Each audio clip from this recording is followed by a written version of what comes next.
Shagnam Lam Janchu Vardu Lakmi Kapsuchi Daki Shinyen Kipe Sunam Ki Rola Benchir Sange Drupasho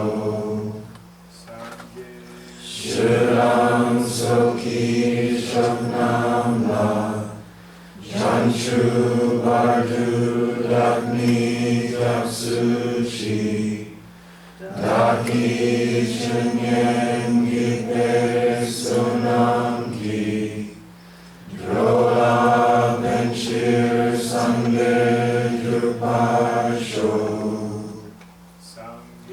Shiram Soki Shagnam La Janchu Vardu Lakmi Kapsuchi Daki Shinyen Gipe Sonam Ki Drola Benchir Sange Drupasho.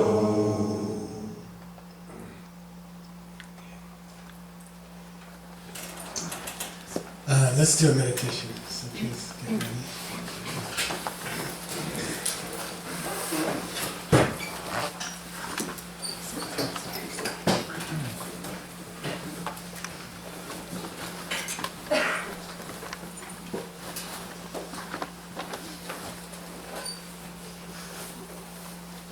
Please relax your shoulders.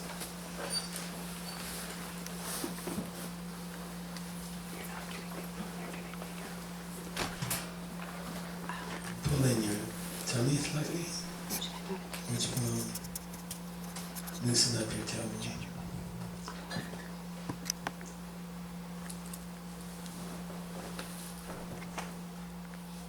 Let your eyelids relax. That's a sign of tension. That's the area of tension. If there's tension in your eyelids, then you have tension in your body.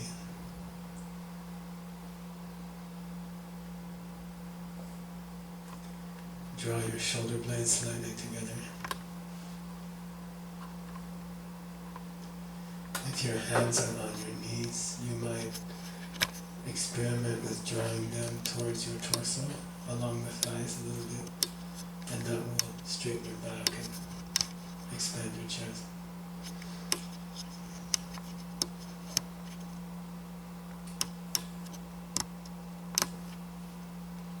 Check into the corners of your mouth that they're not tight. I tend to tighten up my mouth when I concentrate.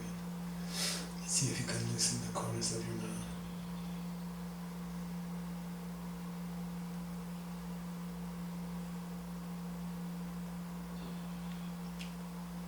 Check your forehead, especially around your third eye, between your eyebrows and up a little bit. Are you tensing that area, which tightens a chakra there, prevents you from thinking freely and clearly.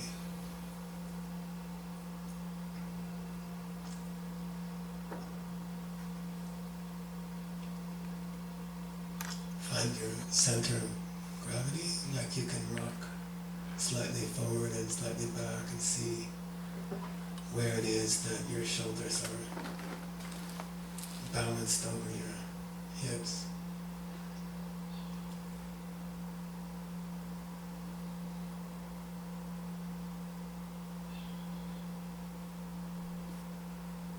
Check your eyes one more time. Eyelids relaxed.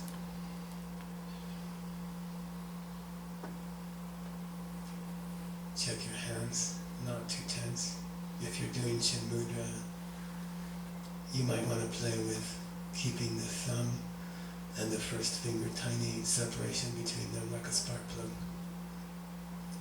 And that's kind of interesting for the movement of prana across them.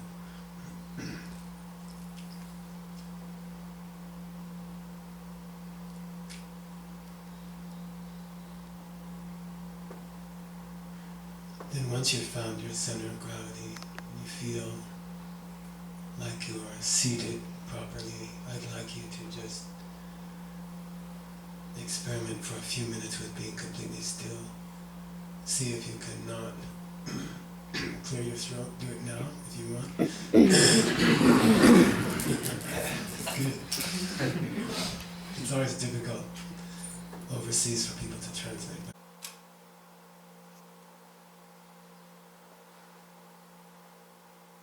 Slowly come back. And gently open your eyes. I like to stretch afterwards. The Chinese have this thing where they always... I don't know. I don't know what that's like. It feels pretty good.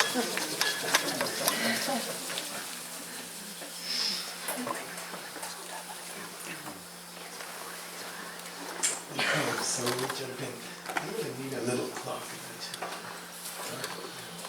I have that's good. I just don't understand yet.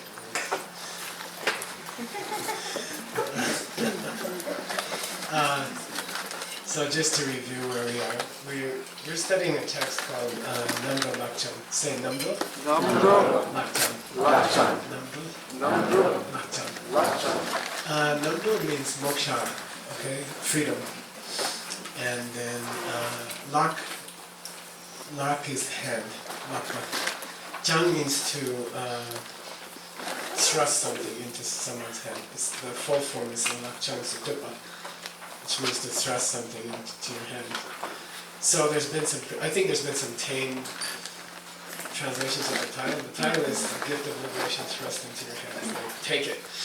Okay, I like it. It should be strong. The title should be strong. It's a long rim. Long rim means steps to Buddhahood.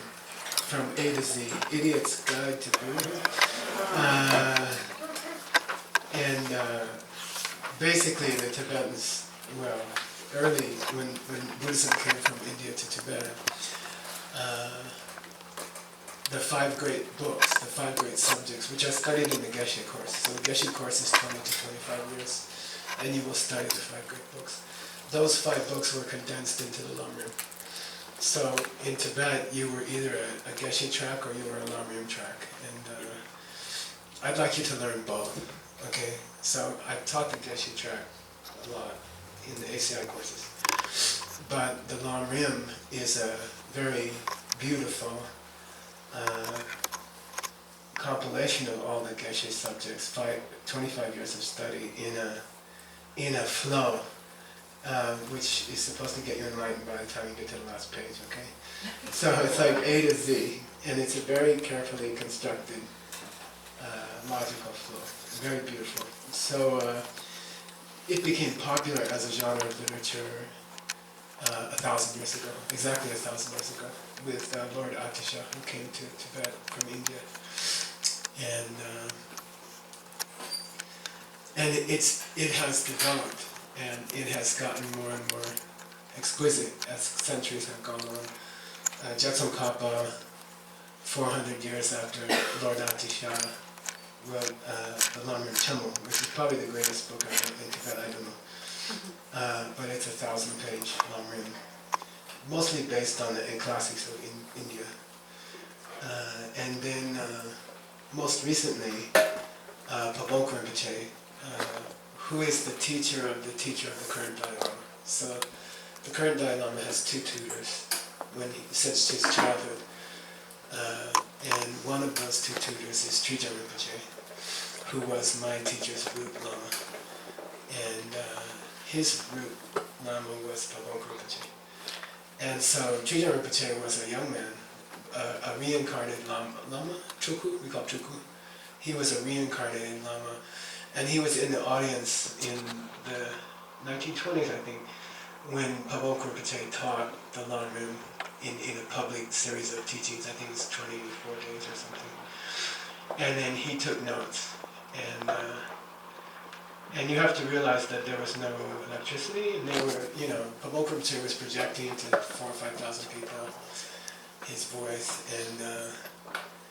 and Trijang Rinpoche was taking notes. And then Trijang Rinpoche spent many years perfecting the notes and working with Pawan Rinpoche to write the text that we're studying. So I think it's the greatest book ever written in the Tibetan language. It's extraordinary.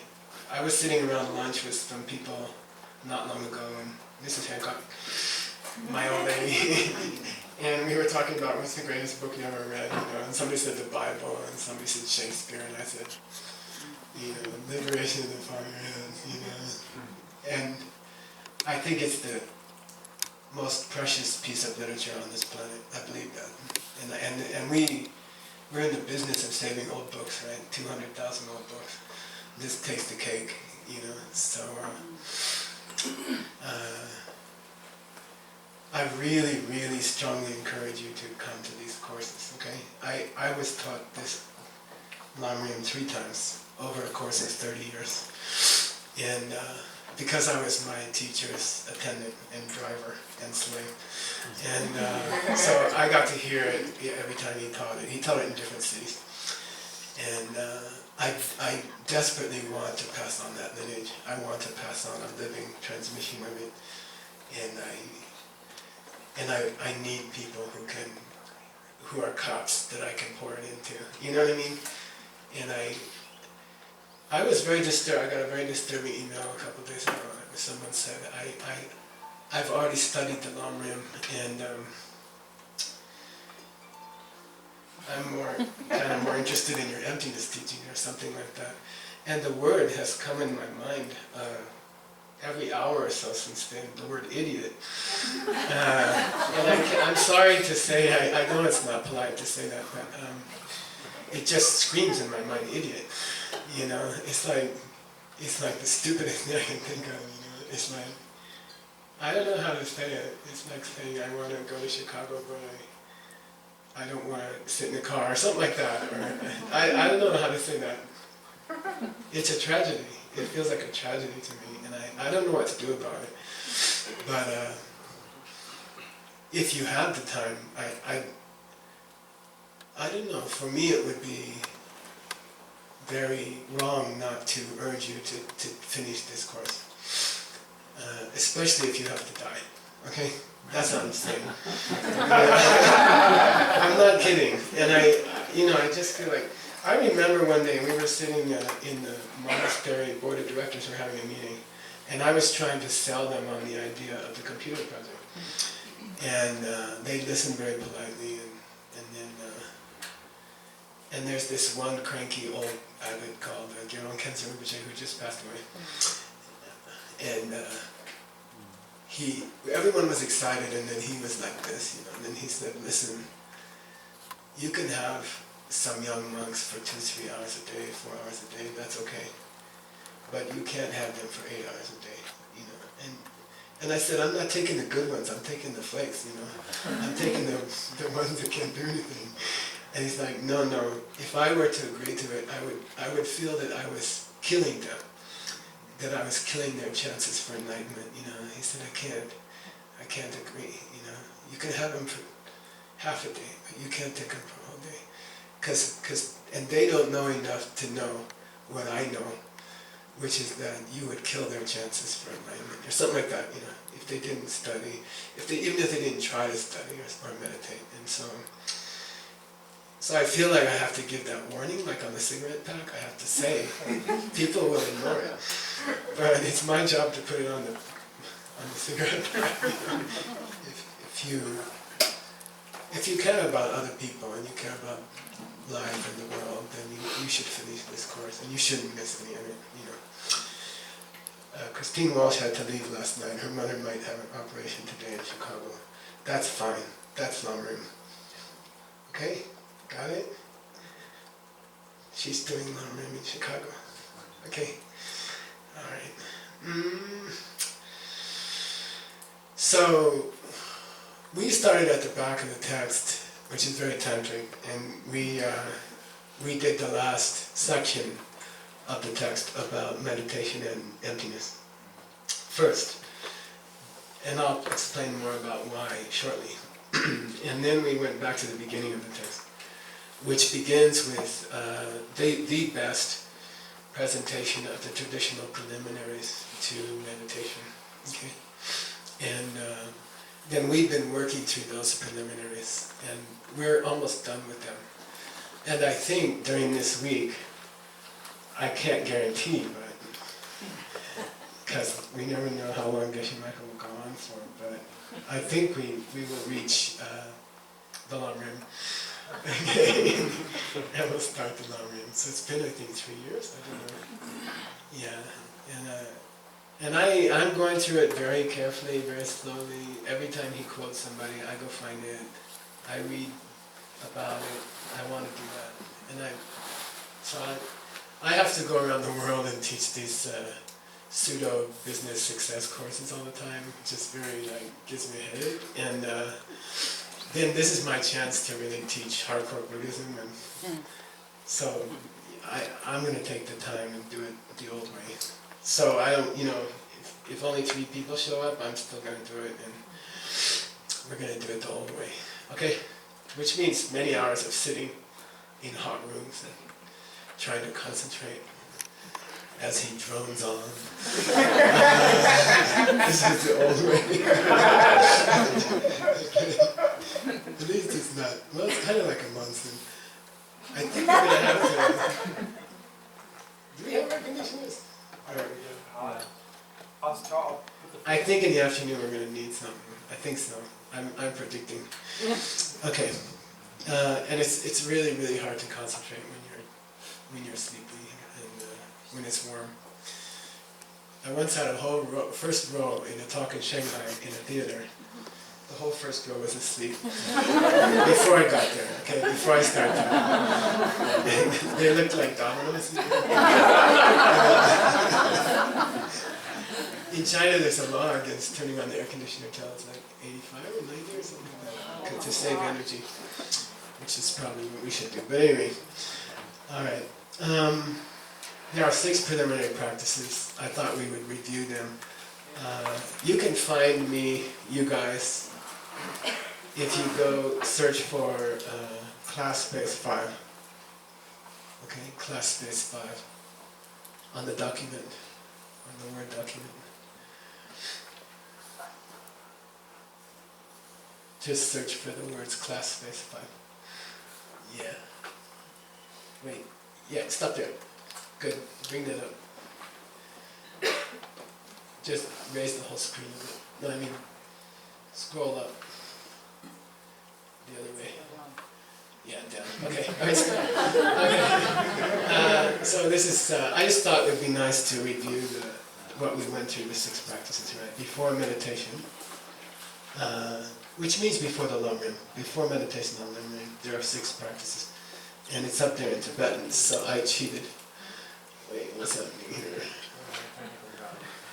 Yeah.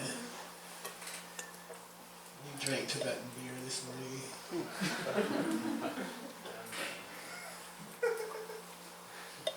Let's go down one more class.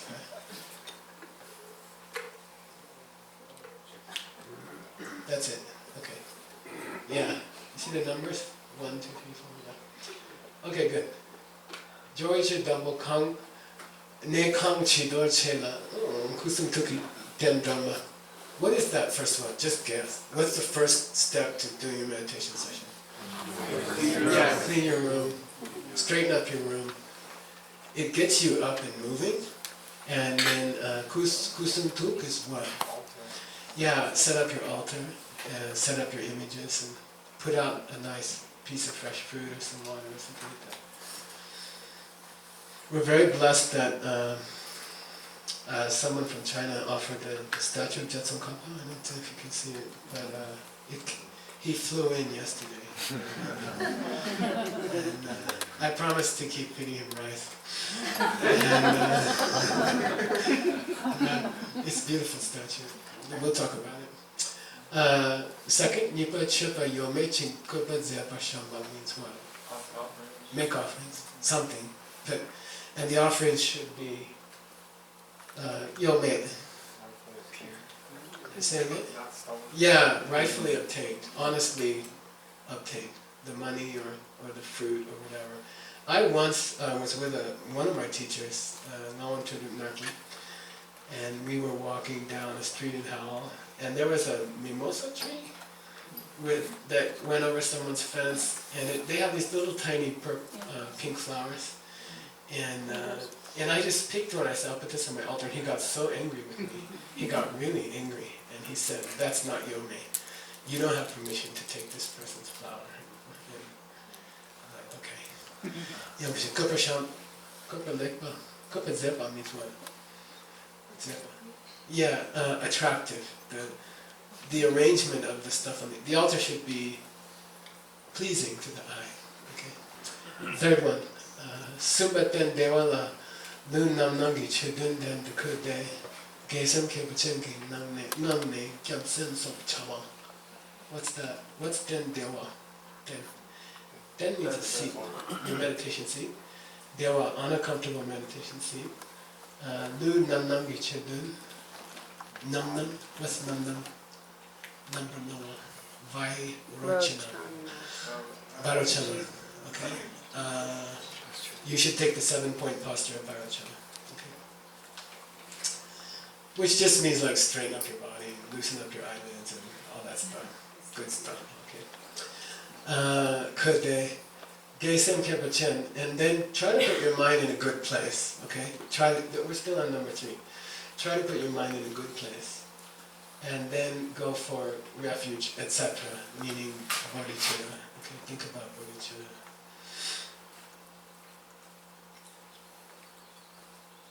Most often, I think, for a well-trained Buddhist, refuge means how you're dealing with problems in your life. Okay, so you have a problem in your life, which is most often a person which is a problem in your life. And then to take refuge means you think about emptiness, and you think about how this person is coming from you, okay? And then that's protection. That protects you. So taking refuge or protection in Buddhism means you realize the person that you're having a problem with is coming from you. And rather than struggling against them, you look inside of yourself to remove the cause, because they're a mirror of you, okay? And then bodhicitta, it's very simple. I mean, if you keep doing that, other people will notice you, okay? You will be calm. You will be responding sweetly to people who hassle you. And other people will notice it, and it will spread.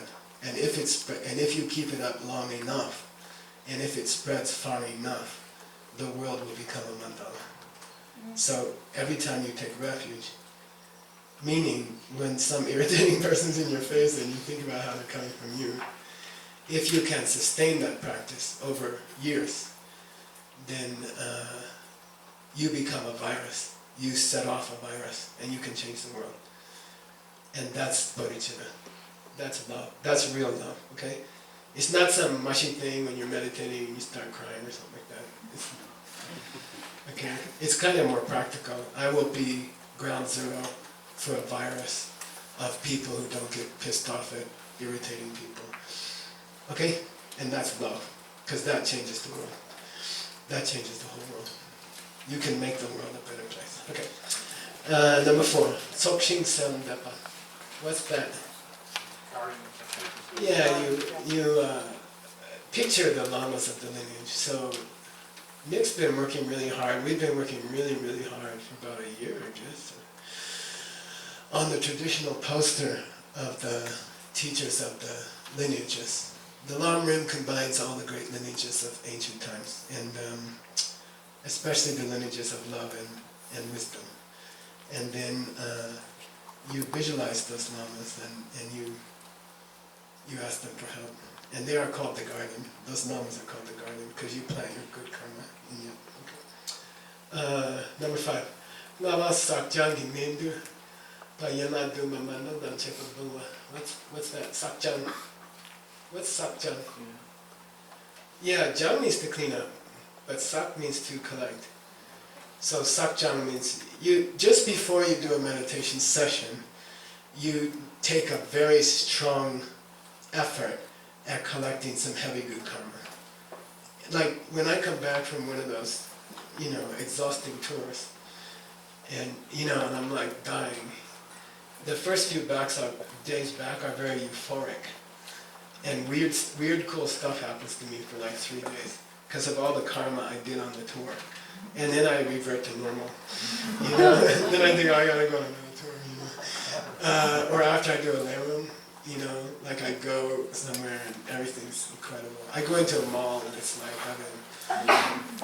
And then a week later it's like hell. You know? And, so I mean, the idea is that just before you go into meditation, you collect some heavy good karma. And then you meditate really fast while it's still going, you know. And then you try to clean out some negative karma, okay? Something on your conscience. If something's on your conscience, you can't meditate, okay? You should, instead of trying to bury it and meditating quietly, it'll keep making noise. So you clean out the stuff on your conscience, stuff on your heart, okay? That process of collecting good karma and cleaning out bad karma has 7 steps in itself. So there are 6 preparations for meditation, but the 5th one has 7 steps in itself, and I've typed them in for you, okay? After you close your eyes, you go through these 7. Number 1, you bow mentally to your teacher. The best way to bow to your teacher is to think of something about them that you would like to learn. Okay, if they're your teacher, there's something about them that you want to learn. So think about that. The second one is offering. So you've already done offering on your altar, but now you offer in your mind. And the best offering is what? Yeah, some attempt. I always like to call it an attempt to practice, okay? Alright, so like I'm not perfect. I mess up all the time, but I did do my yoga yesterday, or I did, you know, I tried to be nice to somebody. Then I got mad after that. But okay, alright, which is number 3, confession. So then mentally, you tell your teacher mentally, you know, I got angry at someone yesterday, and I said things I shouldn't have said. And you just you get things off your chest. Number 4, rejoicing.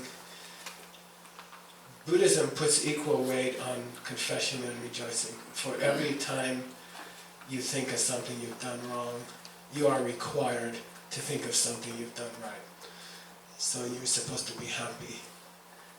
Bring up things that you did yesterday that were noble and nice. Okay? And if you can't think of anything from yesterday, you can go back 10 years, 20 years. You must have done something nice. Alright. By the way, in my experience teaching all over the world constantly, frankly 5,000 people came in the last 3 weeks to our programs. But my experience is that people have a problem with rejoicing, about themselves especially. People have a problem with admitting that they've done some nice things to themselves. It seems to be the most difficult practice. You can get people to confess after a couple of minutes, but to get them to rejoice takes like a couple of weeks.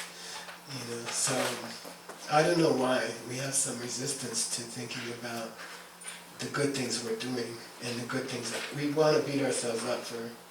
You know, I only did yoga for 59 minutes. I turned off Bob Harper a minute early, which I did yesterday. I didn't want to do the last pose, I just turned him off. And so instead of being happy about 59 minutes of hard work, I was like, oh, I turned off Bob Harper for a minute, you know. And that's how we are, that's who we are. Alright, 5, ask your teacher to teach, okay? And there's a joke in Tibet that says, if you do step 5 in your meditation, and you meet an asshole today, you can't complain, because you asked for teaching. I'm sorry to use that. I shouldn't do that. But, you know, anyone who does a meditation in the morning can't complain about whoever they meet in the afternoon, because you asked for teaching. And most of the good teaching comes from people who hurt you, right? So, that's just unfortunate thing. Number 6, ask your teachers to stay. Okay. And we had a heartbreaking, we ended last session in Phoenix with a heartbreaking story about Lord Buddha himself, that one of his disciples, he indicated to a disciple that he might pass away. And the disciple didn't ask him immediately to stay. And then he passed. And he could have stayed. And so that's important to ask. It's never out of, what do you call it? It's never bad manners to interrupt your Lama and say, please stay. Alright. Number 7, dedicate to good karma. So we're in number 7 now, okay, which is banking the good karma, which means that after you collect good karma, if you get angry, okay, if you have a spell of good, honest anger, which I had yesterday, I mean, there's kind of irritation and then there's anger, right? And anger is like, I don't know, it's like a coating of metal. It's like hard and it's like 5 minutes of real anger, you know it. You know how it feels. There's a strange thing of justification in your mind, like you say, oh finally I'm telling this person how I feel, you know. And then you know you're really off.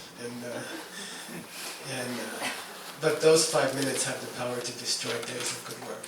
They have the power to destroy days of good karma. So 5 minutes, 3 minutes of real deep fury at someone in your inside. I'm very good at not, you know, blowing up or screaming, but inside, that's what destroys the seed. It's the inside anger. So if right after you do something good, you should sit down and dedicate it to some higher purpose. Okay? And then it's kind of sent away from you, so when the fire goes, it's protected, right? You sent the kids away. In London, right, in the war, they would send all the kids to the countryside, and then the Germans would bomb London. So you're kind of sending the kids away to, you know, you go, you'll be safe, you know. I'm probably going to get angry in the next 10 minutes, you know. And you send your kids away to a safe place. Okay. So that's, we're in the middle of that, and we have to finish that. And then we have to do the last of the 6 big steps. And then we're ready to start the long run by the end of the week, I think. Okay. What's the last of the 6 big steps? Drupa Suman Dapamema Kingido Deni Sichawa. What's that? Yeah, asking for blessings. I used to call it supplication, and then I realized nobody knew what the heck I was talking about. And because I went to an Episcopal church when I was a kid, and they would always supplicate. And it means begging for help. It means I need help, man. I gotta have help. The last thing before you start your meditation is you like call your Lama on the phone and say, you know, in the end, the only thing I really need is help. I need help from you. You gotta help me, okay? In this meditation and in my life, I need help, you know. And then that's how you start. Then you start your meditation, okay? On the long run, which is why we're doing all this. Then you start the first of the long run in a meditation, okay? What is the first part of the long run? Yeah, say Shinyan, Densu. Shinyan, Densu. How to find a Lama, how to choose a Lama, how to view your Lama, how to behave around your Lama, how to serve your Lama, like that. Especially how to choose them carefully and spend a lot. In Tibet it was a tradition to wait for 12 years. You found a Lama and then you waited for 12 years before you committed. But once you commit, you have to really commit like that. So there's a lot about what makes a good Lama, how do you know a good Lama, and stuff like that. Okay? So we'll be working on that. Let's do another meditation. I'm going to try to do more meditations. Tahia sent me a very impassioned email which really changed my heart, and I realized I was talking too much and we weren't doing enough practice. Let's try. She was talking about keeping silence, but let's try to do a little more meditation. Okay. So please get ready.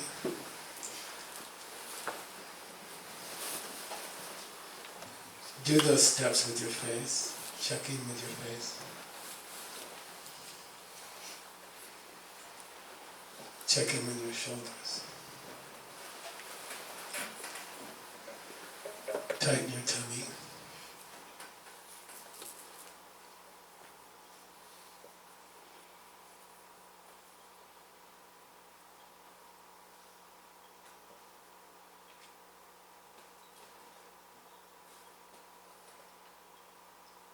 Check in with your hands. Hands are relaxed.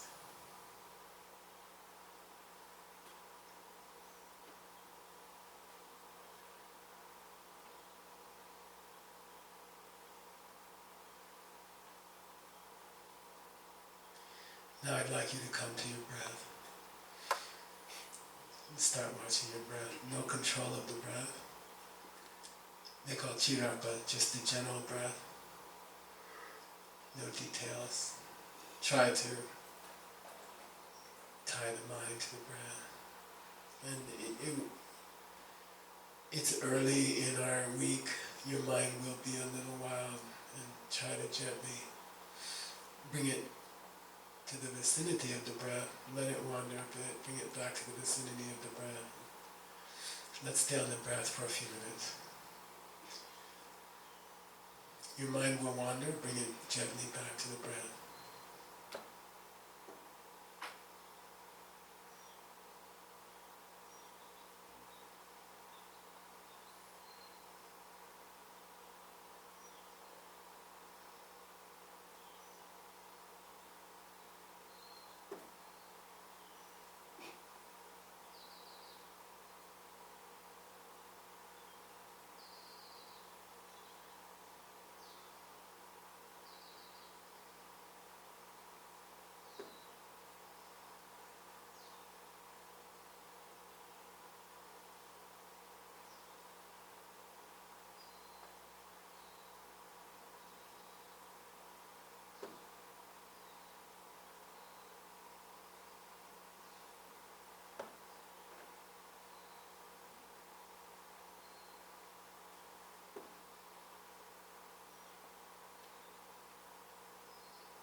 start an old meditation called Uktumu. And on exhales, try to follow the breath more carefully. So inhales will take care of themselves. But I'd like you to try to stay closer to the exhale. As you exhale, long and fine, and try to keep the mind on the exhale. So what I like to do is identify 3 parts of the exhale, the pause that starts just before it, then the beginning of the exhale, that's one thing, then the duration of the exhale, and then the end of the exhale and starting the pause of the next breath. So go from pause to start of exhale, then follow the length of the exhale, and when you reach the end of the exhale, watch the breath stop and stay aware of the pause after the exhale, pause to pause with an exhale between. And I'd like you to try to separate those 3 parts of your exhale.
felt really good. Felt concentrated. By the way, if you get tired on the floor, your knees get tired, you don't get any points for having painful knees. So just, if halfway through the talk you want to get up and go sit down in the chair, you're very welcome, okay? I think it might be a good idea sometimes. Don't torture yourself. It's also okay to lean back against the back wall. I think it's more comfortable. So, be comfortable, okay? Because it's going to be a long week and your legs are going to get... Okay.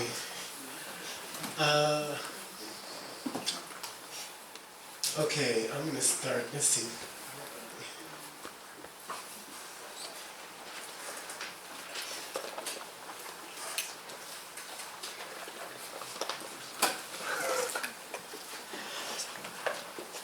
Okay, the guys running the projector, look for the word "stopped" here.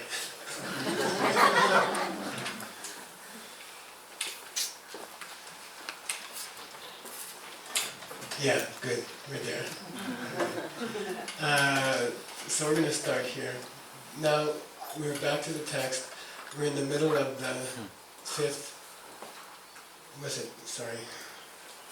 seventh. Sub-preliminary within the preliminaries, which is dedicating to good karma.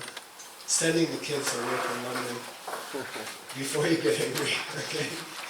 Before you ruin those good seeds that you work so hard to collect, okay? So, I love this particular section. It's very, very important. So, let's read it together. Oh, he doesn't have the whole thing. So I put the whole thing for you. Can you scroll down a bit? Can you scroll down just a bit? Keep going. Keep going just a touch. One more line. Oh, good. Stop. Yeah, good. All right. So he's quoting a book called Abhisama Alankara. Say Abhi Samaya Alankara. I like the word Alankara. Alam is an old Sanskrit word that means to be ready, and kara means to do. So Alankara means to put on your jewelry before a ball in India 2,000 years ago. Okay? So sometimes they call books Alankara because it's a jewel. So this book is called Abhisama Alankara Muntokyen in Tibetan, which means the ornament of realizations. Just before you have a major breakthrough in your meditation, you're like putting on this jewelry, okay, for the big ball. That's what it means, literally. So let's read it together, okay? He only gave the lines in, he didn't even give those. He referred to the first 3 lines, and I added the rest because I thought it's a wonderful subject, and we have to make this program last another 12 years. So here we go. 1, 2, 3.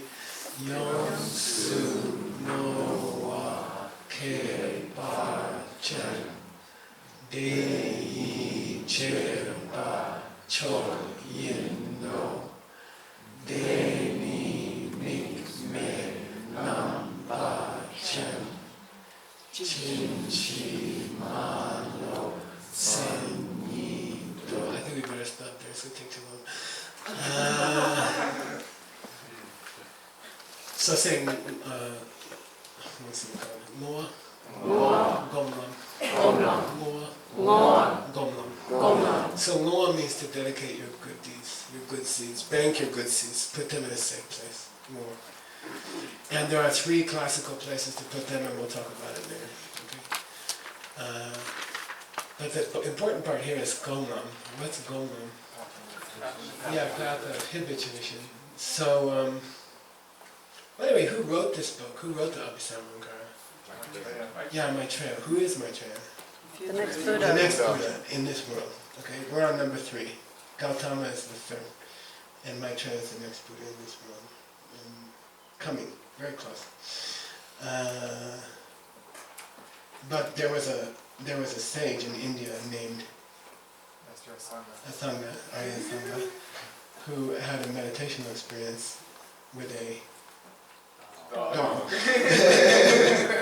and met Maitreya and took dictation from Maitreya. And there are 5 great books of Maitreya, and this is one of them. We spent 12 years on this book in the monastery. It's 75 pages. Okay, and I memorized it. We memorized it, and we spent 12 years on it. And it's unbelievable. To have Maitreya talking in your head is something cool. So anyway, so Moa Munlam means how do you dedicate your good karma before you see emptiness directly? And how do you dedicate your good karma just after you see emptiness directly? Okay? So after you have a direct experience of emptiness, which we call, what path? Yeah, path of seeing, or Tongwa. So briefly, there are 5 stages in every person's spiritual evolution. Every person on this planet will go through 5 stages of spiritual evolution. Number 1 is that, I'm just going to describe them, okay? Number 1 is a tragedy in your life, okay? A mess up in your life, something really bad happens. And my best students have the greatest tragedies in their lives, okay? The ones who are really superstars have the super tragedies early in their life. They were lucky enough to have it early in their life. It's number 1, tragedy. Number 2, somebody explains the pen thing to you. Somebody explains to you why a pen is coming from you, okay? And it's not coming from itself, it's coming from you, okay? And I'm not going to do that because you'll fall asleep. And then the 3rd step is the direct perception of emptiness, which you can say direct communion with God or something. I think that's the closest idea in the West, is Moses before the burning bush, on his face in the presence of God, meeting God. You can call it meeting God or something like that, step number 3. Then step number 4 is called the path of habituation. And then step number 5 is enlightenment or nirvana. So, but why do they call it habituation? What are you getting habituated to? The thing you saw at 3, okay? The direct experience you had of God, or emptiness. It takes time to process that. About 500 years. Seriously, okay? About 500 years. Normally. It's 7 lifetimes. It takes to process that experience. And so that's called path of habituation. Getting used to what you saw. Okay. Now, question is, how does a person who saw God act differently when they dedicate their good karma than a person who didn't see God yet? You see what I mean? How do they differ? And that's the subject of these lines. It's very sexy. It's very beautiful. Like, if you have seen God directly, how differently do you dedicate your good karmas? How differently do you take care of your good seeds than a person who didn't yet see? So that's the subject of this text. That's the subject of those lines. Now, when he says it in the Lamrim, he just says from that word up to that word. He doesn't even give you the lines. Because every kid in the monastery has already memorized it. By the time you're 12 or 13, you've memorized it. So he just says, the lines that start with that, and they go up to that. And then those lines are the first 3 numbers here, okay? He refers to those lines. But the quotation continues. The idea, the concept continues for another, it's got 12 elements in it, okay? So I thought you'd like to hear all 12. So we're going to go on a major, what do you call it? Digression. Is there a better word? Journey. Yeah, like a deeper journey. Thanks, Jeff. So we're going to go a little deeper into that. And I want to do all 12 of the ideas associated with how is it that a person who has seen God dedicates their good karma. Okay? Because that to me is a pretty cool subject. And I think that would be a pretty cool subject. So Gaudi, I'm going to try to send you a photograph on my iPhone. Let's see. Because I want to show it. I want to put it up on the screen if I can. You send it directly to me? Yeah. I mean, it's pretty advanced stuff for me. Let's see.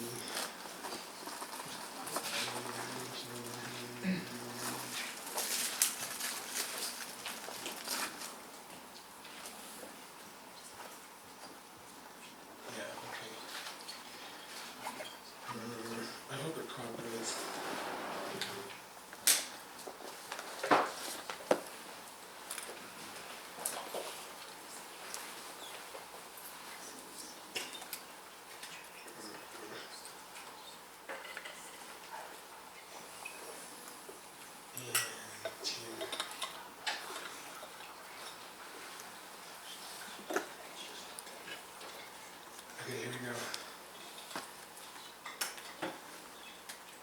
You want the small one, right? Doctor? Yeah.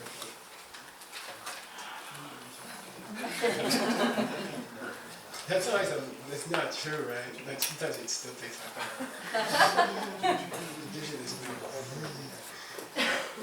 Did you get anything? If you sent to me or to him? To both. Oh, you sent to you too.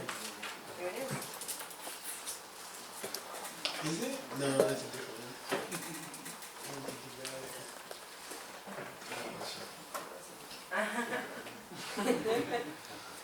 I'll look at my email. Yeah? What? Everybody gets to read Tim's email. Yeah, I hope this is okay. I would not do that one. Oh, it's online. Let me try to get one more. There we go. You want to just give it to us on a stick, Geshe? Well, then I have to put it on my computer. No, I could download it from your iPhone. and then you'd see all my other pictures.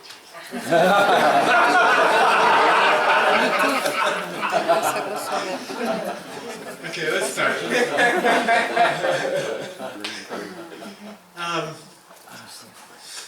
The pictures, I took the picture when we just finished a tour of Asia, and it was, we've done some really hard tours. We did tours of Europe earlier in the year, and then we did a really hard tour of Asia. I mean, we had a 6-hour block that we weren't busy, so we took a flight to Taiwan and gave a program in the airport and came back, and it was like that. And I was in Malaysia, in Kuala Lumpur, where we have a wonderful group, and there was about 1,000 people came.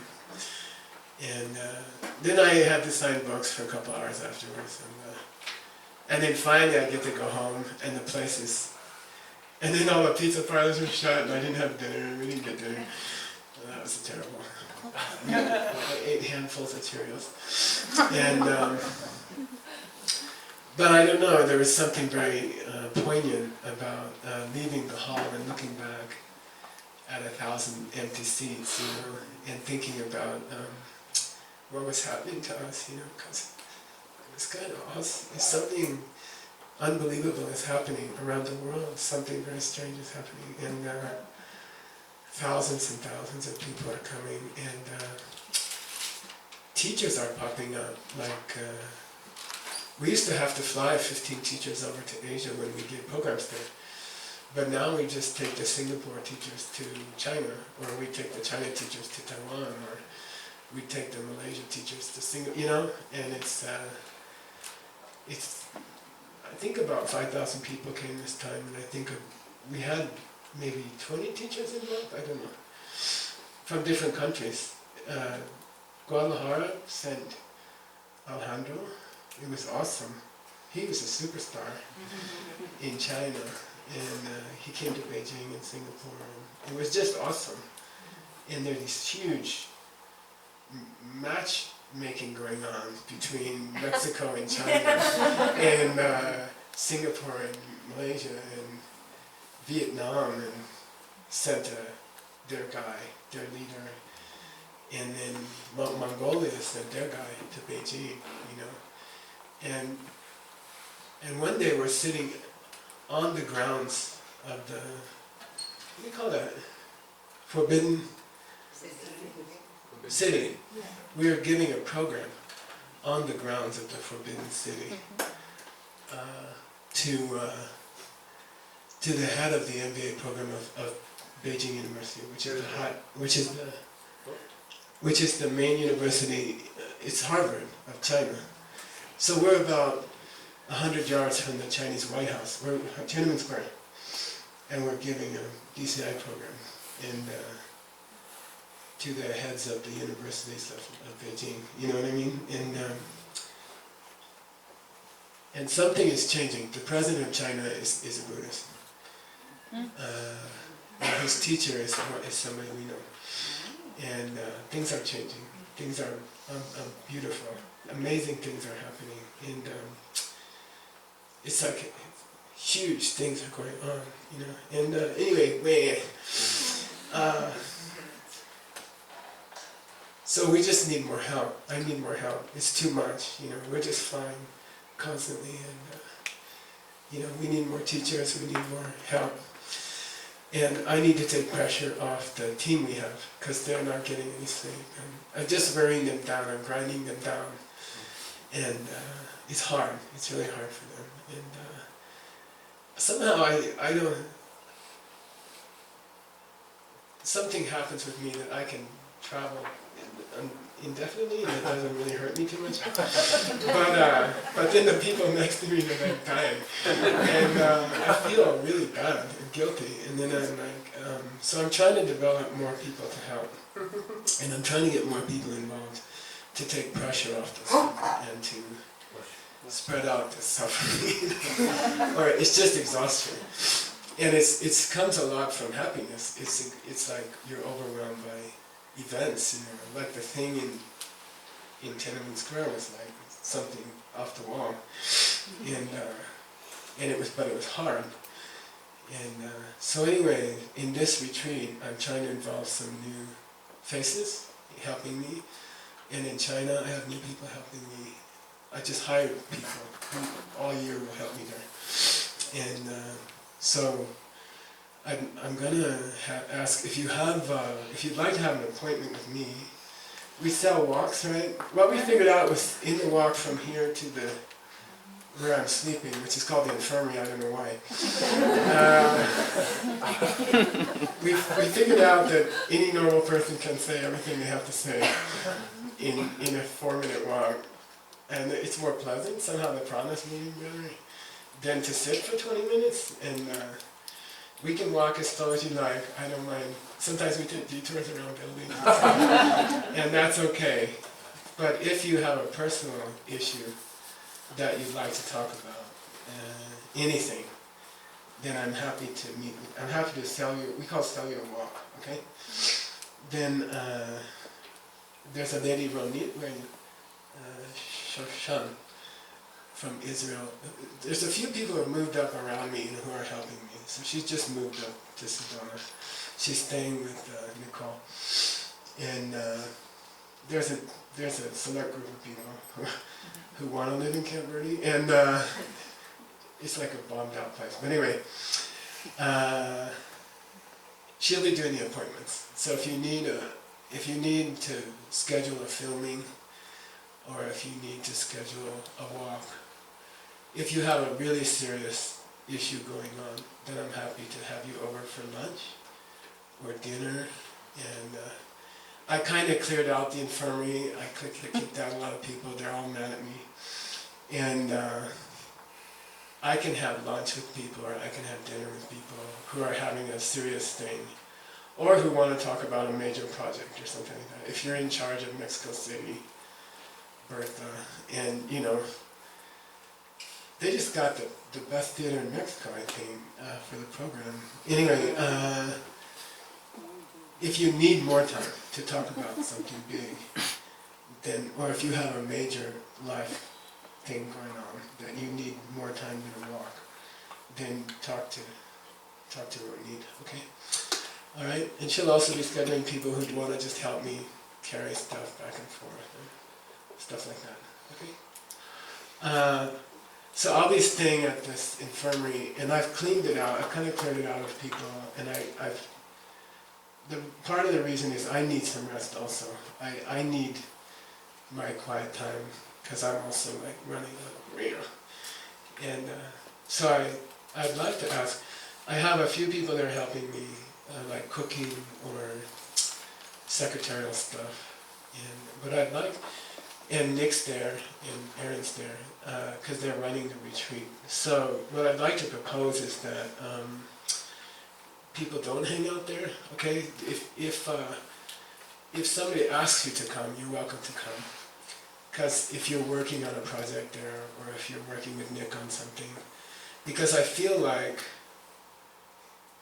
in the past we've been a little too noisy up there, and then that kind of set the scene for the retreat, and then everyone was talking too much and stuff like that, and I felt like it started with me, and my personal assistance, and that we kind of set a bad example for the last few retreats, that we were just talking more and more up there. And it started as real business and it ended as gossip or other fun stuff. And so I feel like if we get our act together in the infirmary and we don't talk, and it happened in the 3-year retreat too, Jerome knows, it's difficult.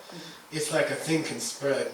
Somebody starts whispering and suddenly everybody's whispering, and then they're like, they got a sign language, but they're talking also. They're like, how are you? And you're like, why are you doing the sign thing? You know? It's a silent retreat, man. You know? It's hard to keep silence, and it's easy to lose silence. It's like a reputation. So you have to, we're going to try to be better up there, which means you're welcome to come if someone asks you to come and say, I need you for the afternoon to help at the place.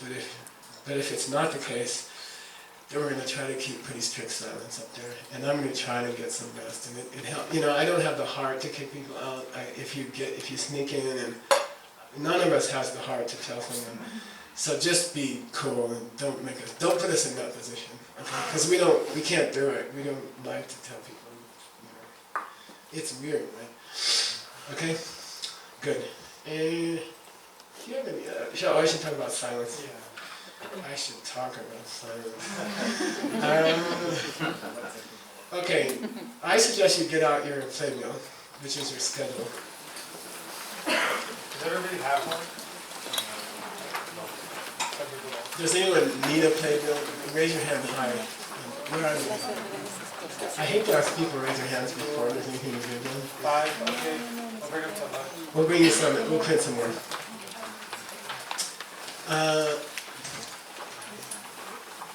So, open to the first page, page 6, sorry, which is the daily schedule. Mercy, can you, Mercedes, where are you? Hi. Can you get up a long-term schedule for everybody to hand out? Like a 6-month schedule or something like that? Okay.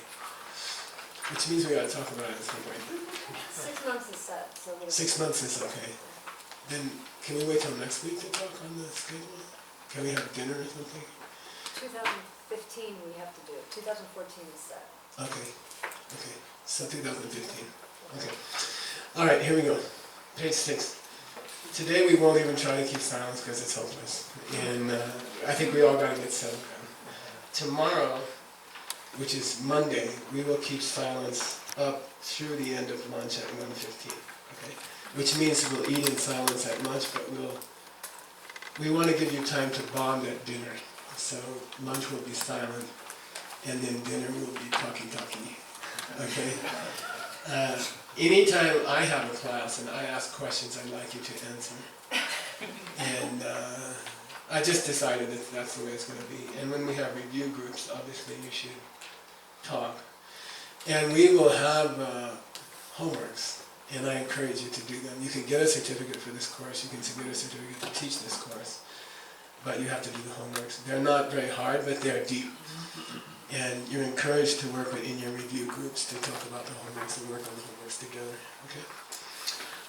On Tuesday, silence all day. Okay. On Wednesday, silence all day.